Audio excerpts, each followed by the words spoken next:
libro de Esther es el 12º libro, el último libro de historia del pueblo de Dios. La historia del pueblo de Dios termina hablando de la escritura, de la forma en cómo está escrito los libros de historia, que meramente o netamente presentan rasgos más históricos. No con ello quiere decir que no tengan otro contenido. El contenido es muy distinto, sino que el acomodamiento de la Biblia está de acuerdo a los rasgos de la escritura. Y los rasgos de estos 12 libros pues, son históricos y nos presentan la historia de una forma cronológica. Cada sección sí están acomodados en forma cronológica, cada sección, no todo el Antiguo Testamento, sino cada sección. Empezamos los libros de historia cuando el pueblo de Dios entra hacia Canaán, y todo lo que hacen son llevados cautivos, regresan, y termina la historia del pueblo de Dios, de la escritura bíblica, termina en los tiempos de que el imperio persa estaba dominando toda esa región donde vivían los judíos. Ya no eran esclavos, ya vivían en su territorio, pero sí seguían gobernados o dependientes pues, de todo el imperio. Después del imperio persa fue el imperio griego, y después del imperio griego fue el imperio romano, que fue en los días del Señor Jesucristo. Así como estaban los días del Señor Jesucristo los judíos bajo el imperio romano, así termina la historia del pueblo de Dios como historia bajo los días, bajo el imperio de los persas, y el que estaba como rey era el rey Asuero. Y precisamente el 12º libro de los libros de historia del pueblo de Dios, que es el libro de Esther, nos presenta la historia del rey Asuero como un rey del imperio persa que dominaba y gran región. De hecho, yo creo que dominó más el imperio persa que hasta los propios griegos o hasta los propios romanos, porque era muy grande el imperio que tenía. Dice la Biblia, capítulo 1 de Esther, versículo 1, aconteció en los días de Asuero, el Asuero que reinó desde la India hasta Etiopía sobre 127 provincias. O sea, con esto nos da una idea de que era muy grande, que era inmenso el imperio que tenía. Tenía, como Susa era su capital principal, pero tenía 3 capitales. Pero Susa era la capital principal, donde estaba, digamos, donde estaba el rey. Donde estaba el rey era la capital principal, pero aún con ello tenía otras 2 capitales. O sea, con eso nos damos cuenta de la magnitud del imperio persa. Y bajo ese imperio y en esos días es de que vivía el pueblo judío, siempre amenazado, siempre estaba con el temor, siempre fue tributario, como en los tiempos del Señor Jesucristo, tributaba a César, y siempre estaba bajo el dominio de algo, de alguien, en este caso del imperio persa. Dice el capítulo 1, versículo 2, en aquellos días cuando fue afirmado el rey Asuero sobre el trono de su reino, el cual estaba en Susa, capital de su reino. Susa era la capital principal, vuelvo a mencionar, tenía 3 capitales, pero la capital principal y donde estaba el rey se llamaba Susa, que también luego fue dominada, conquistada por los griegos bajo el mando de aquel que conquistó grandes ciudades, Alejandro Magno, que no viene directamente en la Biblia, pero sí viene algo muy escueto de él, que luego lo veremos por allá en los libros de los profetas. La historia del rey Asuero es lo que nos presenta el libro de Esther. ¿Y por qué mencionamos el rey Asuero? Bueno, porque los judíos vivían bajo ese dominio de los persas. También nos presenta la historia de Esther, que luego fue proclamada reina a través de aquella desobediencia de la reina Basti. El rey la desecha como reina. Los sabios le dicen que pues tiene que restituir a una reina, pero antes de elegir a una reina, primero elige a alguien que fuera a ocupar el lugar de Basti. En ese tiempo el rey tenía un harem, todos los reyes lo tenían, que eran 12 mujeres, por decir así en forma rápida, y tenía que restituir la presencia de Basti por otra mujer, y manda a llamar a las doncellas más hermosas, a las vírgenes más preciosas, para que pasasen por él, y Esther fue la que halló gracia en sus ojos. Dice el capítulo 2, en el versículo 9, y la doncella agradó a sus ojos y halló gracia delante de él, por lo que hizo darle prontamente atavíos y alimentos, y le dio también 7 doncellas especiales de la casa del rey, y la llevó con sus doncellas a la mejor de las casas de las mujeres. 2 veces se menciona la palabra doncellas, una es las doncellas del rey y otra es las doncellas que le dio a Esther. Todavía aquí no era reina, aquí había ocupado solamente un lugar vacante de la reina Vasti dentro del harén que tenía el rey Asuero. Ya luego en el versículo 17 dice, y el rey amó a Esther más que a todas las otras mujeres, y halló gracia y benevolencia delante de él más que todas las demás vírgenes, y puso la corona real en su cabeza y la hizo reina en lugar de Vasti. Primero entró a formar parte del harén Esther, y luego ya después, pasado un tiempo, entró a ser parte o la coronó el rey Asuero como reina de todo el imperio. Esther era una judía que no confesó su origen por conveniencia. Ellos vivían, tanto Esther como su tío Mardoqueo, que es otro de los principales de esta historia, vivían en Susa, en la capital. De ahí que ella tuvo la oportunidad de pasar cuando fue la invitación del rey para las vírgenes, para las doncellas más hermosas, y ser elegida primero como parte del harén y luego después proclamada como reina. Ella vivía en Susa, dice ahí la Biblia, Esther capítulo 2, versículo 5, había en Susa residencia real un varón judío cuyo nombre era Mardoqueo, Susa capital del imperio persa, pero que había judíos distribuidos en todo ese imperio. No todos los judíos regresaron a Jerusalén, aunque ya eran libres, ya no eran esclavos. Muchos pertenecieron, muchos se quedaron ahí, se quedaron esparcidos por varias ciudades, por varias partes, y uno de ellos fue Mardoqueo, que se quedó a cargo de Esther. Esther muere su padre, su madre, y su tío Mardoqueo la adopta prácticamente como su hija. Había en Susa residencia real un varón judío cuyo nombre era Mardoqueo, hijo de Jair, hijo de Simei, hijo de Cis, del linaje de Benjamín, de la tribu de Benjamín. Recordemos que la tribu de Judá y la tribu de Benjamín fueron los que fueron llevados cautivos a Babilonia. Dice el versículo 6, el cual había sido transportado de Jerusalén con los cautivos que fueron llevados con Jeconías, rey de Judá, a quien hizo transportar Nabucodonosor, rey de Babilonia. Y había criado a Hadasa, es decir, Esther. El nombre hebreo de Esther era Hadasa o Adasa, de acuerdo a la pronunciación, Hadasa o Adasa, es decir, Esther, hija de su tío, porque era huérfana y la joven era hermosa figura y de buen parecer. Cuando su padre y su madre murieron, Mardoqueo la adoptó como hija suya.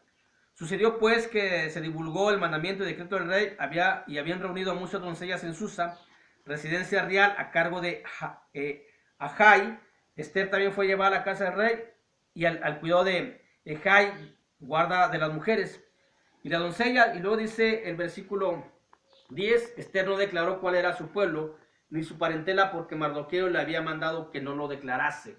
Esther era judía, pero no lo dijo al rey. Tenía un propósito, sí. Mardoqueo, obviamente una persona mayor, sabía que su pueblo, su familia, tenemos que entender que parte de su familia se regresó a Jerusalén, tenía más familia allá, su pueblo, su tribu, el pueblo de Dios estaba allá, y aún así seguían, aunque ya no eran esclavos, seguían bajo el dominio de los persas, tenían que ser tributarios, pero siempre vivieron atemorizados de que cualquier decreto del rey, pues otra vez los llevaran esclavos o los mataran.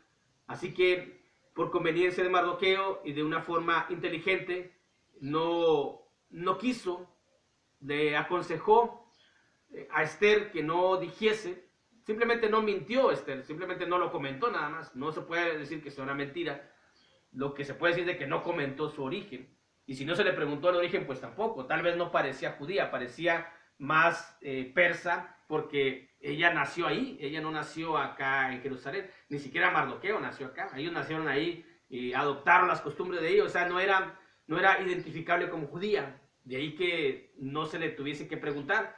Si tuviera las características todas de una judía, pues ni siquiera la hubieran dejado que participara como las doncellas, como las vírgenes, por las cuales el rey iba a elegir una que ocupara el lugar de Vasti, la reina saliente, la reina que había desechado el rey Asuero por desobediencia, porque no la quiso obedecer al presentarla ante reyes y ante invitados que él tenía.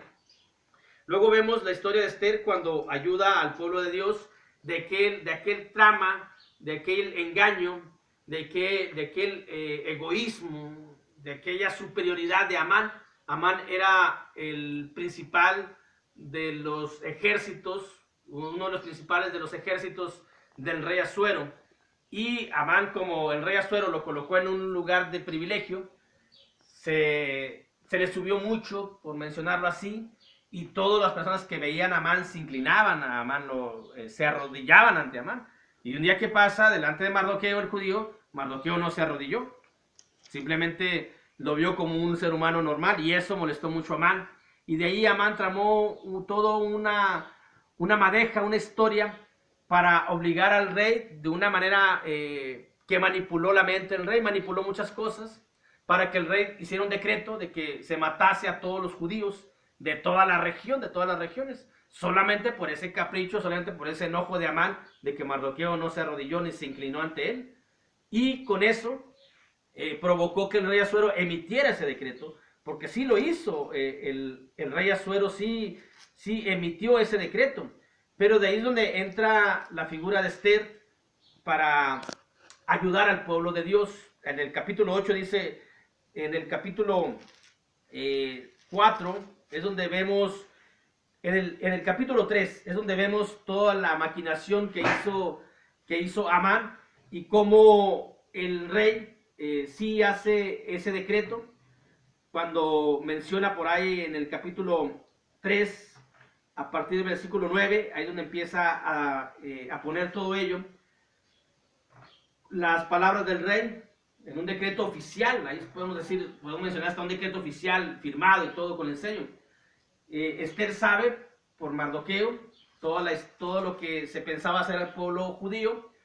Obviamente Esther le llama a su sangre, le llama la sangre de ella judía, y ayuda al pueblo de Dios a ser libre de ese decreto, cuando sin que no le tocase estar en la habitación del rey, porque aunque fuera reina, tenía que esperar el tiempo para poder estar con él, y cuando se le daba, cuando era su mes, cuando era el tiempo, de acuerdo a la ley, estaba hasta como una ley.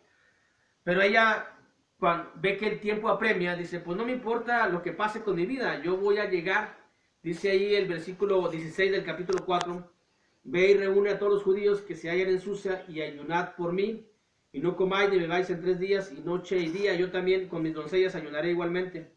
Y entonces entraré a ver al rey, aunque no sea conforme a la ley, y si perezco, que perezca. No era conforme a la ley, porque incluso el harem tenía un decreto de leyes cuando le tocaba a cada mujer del harem estar con el rey.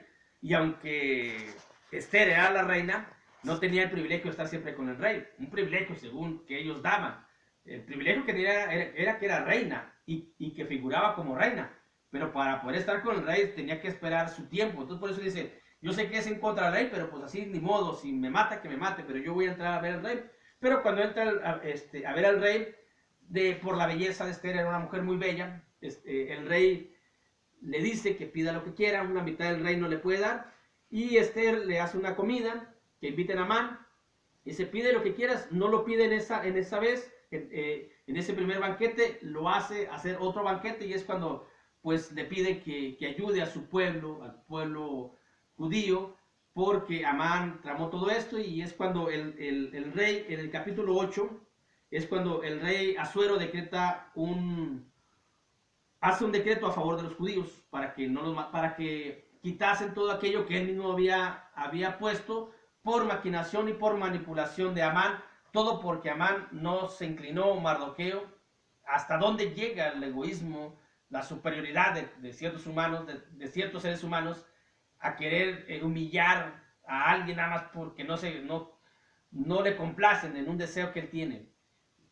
Hubiera pedido nada más la muerte de Mardoqueo, pero Mardoqueo, como era un oficial, también pertenecía al oficial, algún día hizo algo a favor del rey que quedó escrito en las crónicas, y entonces un día el rey, que no podía dormir, va por el libro de las crónicas y ve que Mardoqueo hizo eso, y lo hace, y le da la honra a Mardoqueo, y le hace que Amán lo viste. Es decir, toda una historia muy bien estructurada, como es toda la palabra de Dios.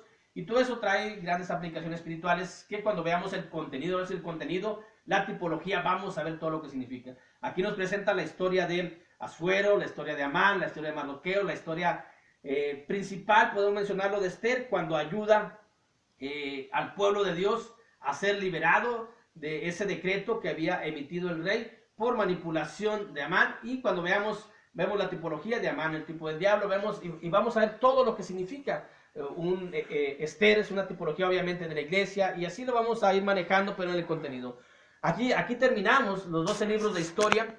Dejamos al pueblo de Dios, así nos menciona la Biblia, en los días el imperio persa, bajo el mando del rey Asuero. Aquí se termina la historia, porque luego eso lo vamos a ver por qué termina la historia aquí. Porque en los tiempos de los profetas, Dios, molesto con su pueblo, les dice que no va a volver a hablar hasta que viniese el Salvador, nuestro Señor Jesucristo. Son aproximadamente 350 años que Dios no habla con el pueblo de Dios directamente. Y eso lo encontramos en la historia secular, cuando Alejandro Magno y luego el Imperio Romano. Aquí estamos hablando, termina más o menos esto en el año 380, por ahí, antes del Señor Jesucristo. El imperio griego se levanta y conquista el imperio persa en el año 350 aproximadamente. Le quedaban pocos años al imperio persa cuando los días de Esther. Pero aquí termina la historia. Dios deja al pueblo en los días en que el imperio persa dominaba gran parte del mundo, hablando de toda la historia que se presentaba en la humanidad, que era por allá en las tierras orientales. Y ahí es donde termina la historia. Vamos a continuar, obviamente, hablando de los libros de poesía, profetas mayores y profetas menores. Dios los bendiga.